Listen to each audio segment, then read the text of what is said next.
Hi, my name is Beth Fawcett, and today I'm going to be talking to you about how to increase the sale value of your home. Now, this particular data is focused in Kings County and Washington State, so if you live in the Seattle area, I have some great news for you today. When I started looking at this data initially, I noticed that there were kind of two main categories that popped up for me. One of those was facts and one was opinions. Now, as a home seller, if I want to increase the value of my home, I want to focus on things that I can change, things that are in my control. So this study focuses on the facts. Now, future study might look at opinions. In the facts category, I noticed that there were some clusters of data types that included location, time, and general information about the home, general facts. After I noticed that, I looked for outliers and established some criteria that all of the data that I used followed.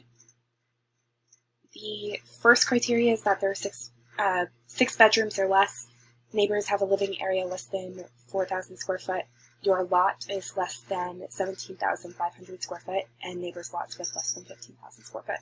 Now, the reason why I did this is because homes that don't fall into this category worked differently. The pricing worked differently for them, so I would need to explore that information to be able to give those people advice.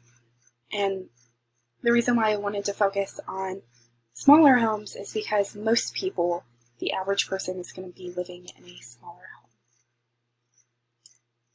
Let me fix my webcam right quick. The first thing that I found was about the year that homes were built. If your home has been built after 1986, you'll see this in the graph as the orange and green data points. Those homes tended to sell at a higher price. So if your home has been built more recently, it's possible that the selling price could go up.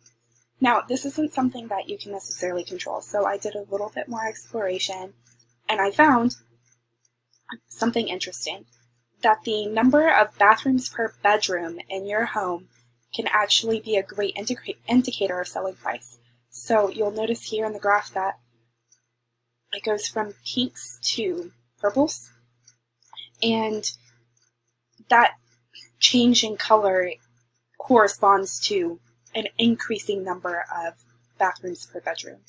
So let's say you live in a 3-bedroom house that has 3 bathrooms, that number would be 1. And if you live in a 3-bedroom house that has 2 bathrooms, then that number would be 2/3.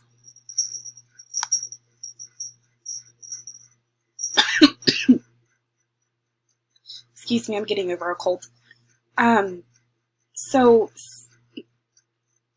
some of the factors that I found that affected selling price included some things that were really hard to change, like your latitude, your longitude, your zip code, the year your home was built, if it's waterfront or not, if you have a basement or not, the square footage of your lot, and the square footage of your neighbor's living area. However, I know that the next time that my neighbors are remodeling, I'm definitely going to help them out because that helps increase the value of my home as well. But there were some things that were easier to change, like filing with the city that you're planning a renovation, and that renovation, maybe adding a bathroom or a half bathroom to your home. Whenever I looked at a 3-bedroom home that had 2 bathrooms, adding an additional bathroom increased the value of that home by over $100,000. So if you can renovate for less than that, then you will definitely increase the selling price of your home. Now, I found some interesting information about location as well, and this is something that I'm very curious about and that I would like to look at in the future. And this map, you'll see different color flags. The green flags are where zip code and gave an indication of selling price. The red areas, especially south of Seattle,